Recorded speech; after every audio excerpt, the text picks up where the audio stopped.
It's time to rip the cover off what really works to ditch addiction, depression, anger, anxiety, and all other kinds of human suffering. No, not sobriety. We're talking the F word here, freedom.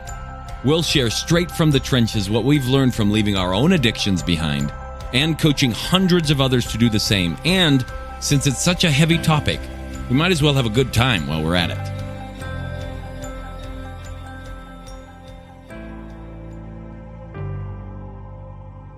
Hey, welcome back to the Alive and Free podcast. Guess what, guys? We get to talk about the secret of success today. Woohoo! Everybody has their own secret. Everybody has their own special formula. It's kind of a gimmicky marketing thing to do. We even put stuff we do up into formulas and things like that.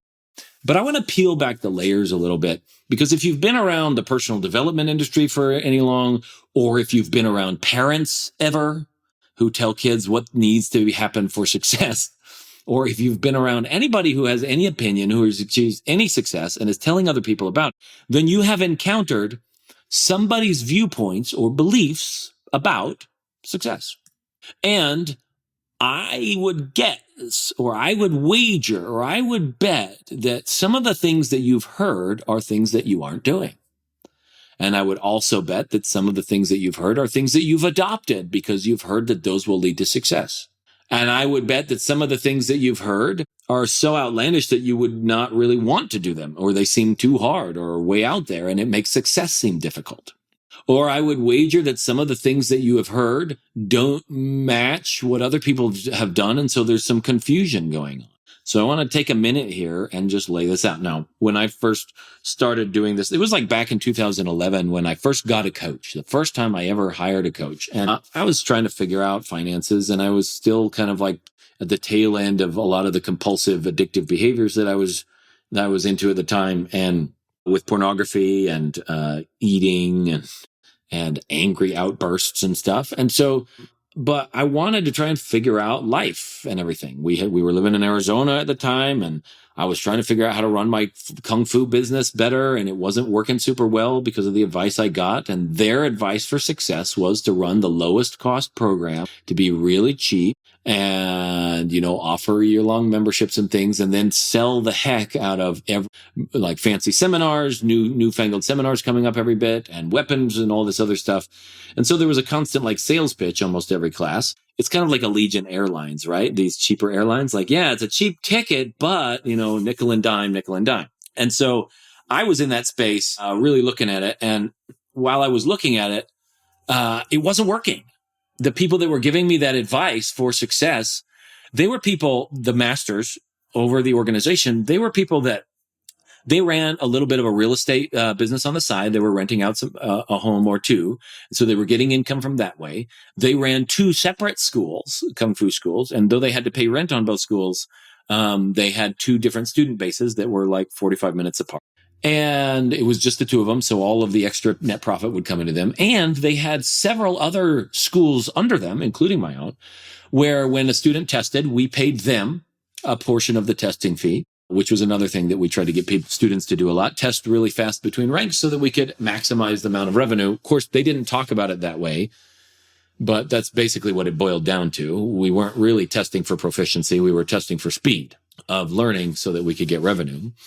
And my martial arts career is a fascinating topic that we don't need to go into. Have another time, but if you ever have questions, let me know. And so we would send them a portion of the test fee, and then we were required to host them for a seminar once a year. And so when they would come, obviously they would get most of the test fee at that point in time. The testing fees were bigger, and they were testing like for black belts and brown belts and things at that time. And then on top of it, then the seminar fee and everything else was going into them. And while I could profit from doing it, meaning I did get paid and cover the expenses of it, the bulk of the money went to them. So these are people that are giving me advice on how to run a business as being the sole owner of a business who's basically paying licensing fees or royalty fees, versus them who aren't really paying that and are receiving royalties from other people. And on top of it, they have another source of income. Well, I didn't see that at the time, so I was struggling. I was trying to do things their way. I started a university program, and I was pulling in students, and another guy was doing that, and he owned his own school, and he was doing well for himself, and he had a bunch of students, and he had a really robust university program with several different classes that were feeding into his school. But then as I looked at it, I was like, oh, this instructor actually doesn't own his own home.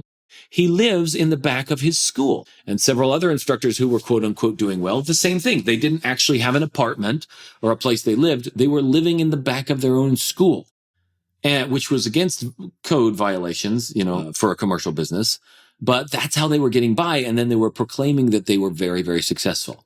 There are a lot of people on the planet online right now teaching you how to make money online that have a recipe for success that is dishonest, even to themselves. They may not even realize how dishonest they're being, but dishonest about what's really going on to bring in the success. Many of them can't admit that they're struggling behind the scenes. I certainly have. Financially, where some months it's been great and other months it hasn't. And they aren't willing to admit it because they want to think positively or optimistically, and they want to do all this other stuff. And as a result, what comes across is that here is an extremely successful person who has the recipe for success. And that, my friends, is something that needs to be seen through. Okay? Now, not all of them are doing it maliciously or to make a quick buck. Some of them are, or some of them are and don't realize it. But often there's some really big hangups in the background. There are other people that I then later studied with when I was starting to get some coaches and get into masterminds who taught me, successful people have coaches. And I was like, okay, cool. I always need to have a coach. Otherwise nobody will want me as a coach or something like that. And so then I'd hire coaches. Or other people's successful people do this, that, or the other. And they have a morning formula and they have a routine. Or they wake up. One of them was we wake up this morning and we do our exercise and we do our family notes and we do these other things before we even hit the door in the morning. So we're up before everybody else and we're like snipers in the day and all this other stuff. Other people were you have to run your business a certain way and you need to do this type of product and this type of sale. And if you don't do it, then you're not going to make money and you're not going to succeed. And they're this leads to a life of freedom and awesomeness. But then when you look at them, they're burnt out every month and a half, and they're tired of their business and they don't like what's going on. And there's that unhappiness on the backside. And so when we start to look at what people have taught you for success, the first thing I want you to suggest that you do is ask yourself first, do I really want the life that the person I'm listening to is leading? Because if I don't, then taking their advice is probably not the best idea, because all they can tell you is how they got to where they are. Now, that means me too. If you don't like what I'm saying, and if you don't like the advice I'm giving you, and if you don't like my definition of freedom from addiction or depression or anxiety or anything else, and you prefer the 12-step version, then taking advice from me is going to frustrate the heck out of you, because it's not going to jive with what in your mind you think needs to happen. If you're going to take advice from me about religion, but you don't like where I'm at in that regard, then that's not the smartest thing to do, because you're just going to confuse the heck out of yourself trying to do something that's not in alignment with what your core desires are. So the first question to ask yourself when it comes to it is the person I'm listening to actually worth listening to when it comes to getting me where I want to go? Obviously, before that would be, are they being honest? Are they actually experiencing what they say they're experiencing? Right? I live what I teach people. Everything that I'm talking about with freedom is a very real experience for me. It's a living experience. So I can say that. And I'm very, very real, authentic. When I say there's no triggers for porn, I mean there's no triggers for porn. When I say if something does come up, someone shows me porn and it only lasts a minute, I mean that, or a second or something like that. I mean that. When I say your emotions don't depend on somebody else, it's literally a reality in my life. They don't. And it's a beautiful way of living. But if you no, I want other people to be responsible for how I feel. I want other people to see how they've been treating me. I need them to say I'm sorry then taking advice from me will free you of that, but it might be frustrating in the beginning. I would suggest you do take advice from me on that regard, because it's really amazing. But obviously it's your choice. Okay, so ask yourself, 1, are they being honest? 2, is the life they're living the kind of life I want? Many of the people that I was listening to, it was hustle and grind and work really hard for a payoff later. But the payoff later never came, because I ended up building an entire business and lifestyle around hustle and grind and work really hard and put processes in place and build something new and then replace yourself, but then have to train that person, and a constant proliferation of effort and work that had taken time away from me being a father, taken time away from me getting involved in the things that brought me so much joy in life, or that I found the most enjoyment of, that had taken time away from me being able to just talk to my wife, or to stop and not have anything to do on a weekend, or things like that. I had built a business based on their philosophy that created a life much like theirs. Go, go, go, go, go, go, go. Some people like that. They feel like that's the measure of a good person, that they're constantly productive. I don't like that. I find that to be a massive misuse of the amount of time I have on the planet, because I miss so many heartbeats and so many breaths while I'm busy thinking about other things. If you or someone you know is looking to drop the F-bomb of freedom in their life, whether that's from past trauma, depression, anxiety, addiction, or any other host of emotional and personal struggles, but they just don't know how or want some help doing it, head on over to thefreedomspecialist.com/feelbetternow and check out some of the things we've got in store for you, or book a call so we can look at your unique situation and get you the help that you're looking for. So that's the question. Is their life the life you really want to be living? Because what advice they give you will lead to that. And I think that's a really good question for you to internalize. That includes advice from your parents. That includes advice from neighbors. That includes advice from church leaders and friends and like neighborhood councils. And when it's advice, like that includes all the things. If you live by their advice, you get to have the life that leads to. It's important to develop that level of its discernment in my book. Okay. Of course, if you don't care about thinking clearly, then obviously taking my advice is also not an important, not worth your time. Okay. It's just going to frustrate you. Next. And I'll give an example of that. Like, I really take some time to think clearly about every concept that goes through my head. I take some time because I want to really make sure that I'm being precise and that it relates to my perception. When that comes to religion, I will ask questions about death, about life, about the nature of these things, and like really come down to the bottom of it. And I remember years ago, my wife and I were talking, and we were very disagreed on some things. And I was like asking her questions about it. And she just stopped and she's like, look, I don't want to think about that. I don't think it's helpful for me. When I think about death this way, it really builds me up and I feel really good about it. And that's why I like to think about it that way. And that's period, end of statement. So honest, so clear, but it is not a priority to her to live life like I do. So why would she take advice from me? Yes, folks, your husband or wife does not need to think the way that you think. If you're trying to make them think the way that you think, guess what? That's going to be a miserable relationship many times. Anyway, now let's talk about the rules for success that these pundits and gurus, including myself, may be giving you, right? There's like the 17 laws of what this, and the 50 laws of that, and the 30 laws of this, and the X number of laws of that, and the 5 key habits, and the this, that, and the other. And if you look at it, what has happened to bring you that information? Some guy or girl was trying to figure out how to quote unquote crack the code to be able to have the success that they wanted in the world. So what they did then was that they cherry-picked the people that they consider successful. Can you see the bias already?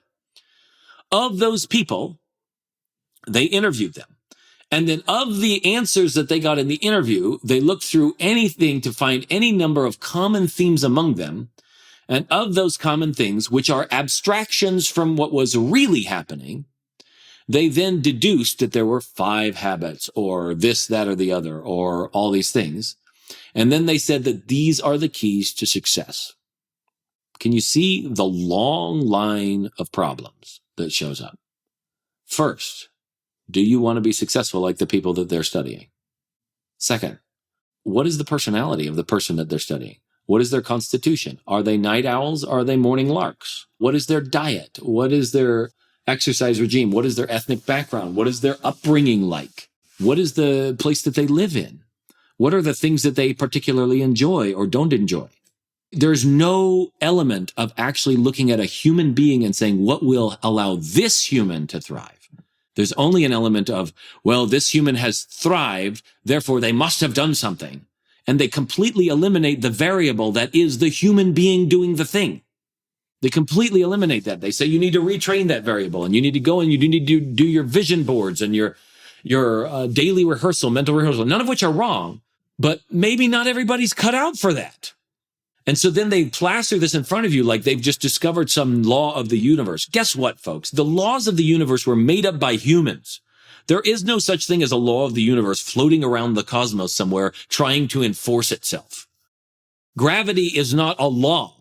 It is an attempt to explain what people see happening, and it keeps being edited based on new thoughts or new processes or new explanations that have come up that are more useful, right? And so, like, Einstein really changed gravity. But even if we look at the natural world and you're looking at dinosaur bones and stuff, there's evidence to suggest that what we think of gravity as was different back when dinosaurs roamed the earth. Like that the laws of the immutable, irreversible laws of nature themselves have changed. What? Yes, the laws of nature, my friends, are made up by people. We use the word law as if to pretend like we found something out there that has been discovered. You didn't find anything. You created a new explanation of some observations that seems to pan out. And guess what? We can create a very coherent set of explanations about the universe called laws that actually help us predict the things that humans are capable of perceiving, and we can still be flat out wrong. Those laws, those made up explanations are useful, they're helpful, but they can still be dead wrong. And so here we go and we say, no, but there are also laws of human nature and laws of success and laws of the 7 habits of highly successful people. And this is the way that they communicate and all of these things.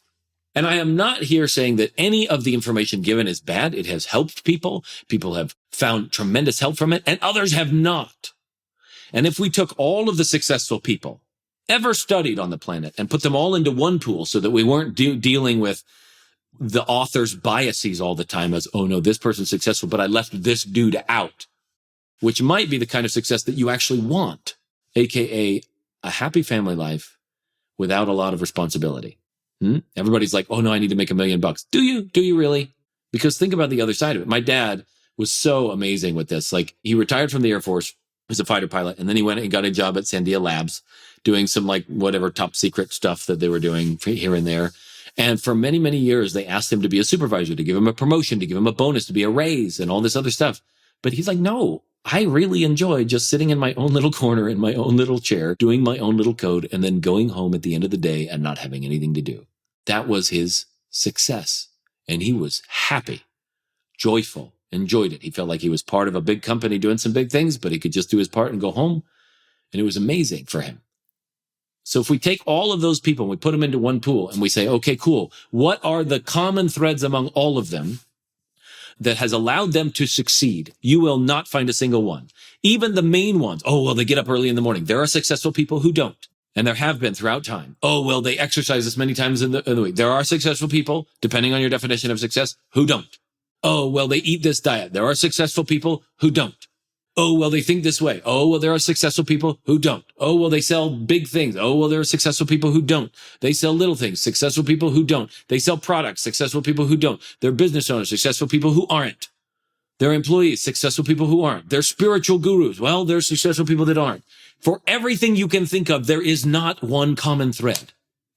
So when you want to look for the key to success, you got to be aware that you're looking through a whole bunch of people's guesses, speculations, and explanations based on studying other people who they may not even want the lives of those other people. They may just think, well, these people were rich. I want riches, and so therefore, and they may be studying the wrong folks. So you have to understand that. Not only do you need to know if the person you're studying is being honest and real, you also have to realize if you want the life that they have. And then you have to recognize that what you think you know about them and all of these laws of success that they may be talking about may have little to do with what it actually means to succeed. So I'm going to give you the secret to success right now. The secret formula for true success in the world, meaning for achieving the things that you want to achieve. Okay. And that may be whatever it is. That may be a happy family. That may be wealth untold. That may be traveling places around the world and having experiences and adventures. It may be learning new skills. Whatever your definition of success is, it is achieving the things that you desire to achieve. Okay? And with those definitions, the one thing that every single person on the planet has done without fail is do the actions needed for them to achieve it at the time that they did it. Let me say that again. The one thing that every human on the planet who has had success, meaning achieved the things that they wanted to achieve, the one thing that they have done is that every single one of them did the actions needed for them to achieve that thing at the time that they achieved it. That's it. Which means that if you really want success, it's beautiful to get up early in the morning and exercise and have endorphins running for your body. It's beautiful to have a great nutrition plan. I really highly recommend a lot of things of that nature. It's beautiful to have a movement program, whether it's deep exercise and CrossFit, or it's just walking or whatever, or swimming or Qigong or Tai Chi or something, but some form of movement going on in your life. It's a beautiful, beautiful thing. Yoga, things like that. But the one thing that you need to be able to do is see what is needed to achieve the thing you want to achieve at the time you want to achieve it. And that requires asking better questions, like we talked about last time. And that requires enhancing your perception, both of the circumstances and of you, where you're at, your capabilities, your motivations, and desires. At some point in time, almost everybody I know of who succeeded, and this is a generalization, so throw it out if you don't like it, has literally tossed out the advice of other people. They still listen to folks, but they throw out anything that isn't needed for them. They only use what's needed because they know what they want to achieve. They can see what's needed for it, or they discover it along the way, and then they do the actions needed. You don't need to have motivation. You just need to do the action. You don't need to trust. You just need to do the action. You don't even need to have a vision of yourself as that being. You just need to do the action. If you do the action in the manner it's needed, at the time needed, the achievement will happen. If it didn't happen, it means that we didn't see some of the variables involved. That's it. There's a lot of people that plan their business, and then 2020 hit, and then came a pandemic and the coronavirus and all of these other things happened. They didn't see that happening. They didn't know that that was going on. And as a result, some of their actions were not in support of success because that variable was introduced into the environment. We certainly had some stuff happen because we run in-person retreats, and all of a sudden we had to postpone one for several months because we needed to make sure that everybody was okay, and we wanted to make sure there wasn't any freakouts and going on like that. And then we were able to restart again, but we had to correct some things. We didn't plan on that. And as a result, we had to learn it along the way. Success doesn't come because you followed some formula. Success comes not even with advertising or anything like that, because they're always changing their algorithms and stuff, and the formula changes. Success doesn't come by following a formula. Success comes from knowing what success is for you, from seeing what's needed to do it, and from doing those actions. That's it. And every person on the planet who has ever achieved the thing they wanted has done so because they did the actions needed, including wait. That is also an action. Doing nothing is also an action. They did the actions needed to achieve the thing that they wanted to achieve at the time that they achieved it. And that's it. And so now you have the secret to success. You don't need to buy 10 million books unless you just like listening to them. You don't need to try a bajillion formulas unless you're looking for some options and ideas because you don't have any and you're fresh out and you're looking for some deep perspective. But you don't need to believe anything that you've read. Test it out on your own experience. Pay attention to what you want and then do the actions needed. And that's it for today's Alive and Free podcast. If you enjoyed this show and want some more freedom bombs landing in your earbuds, subscribe right now at wherever you get your podcasts from. And while you're at it, give us a rating and a review. It'll help us keep delivering great stuff to you. Plus, it's just nice to be nice.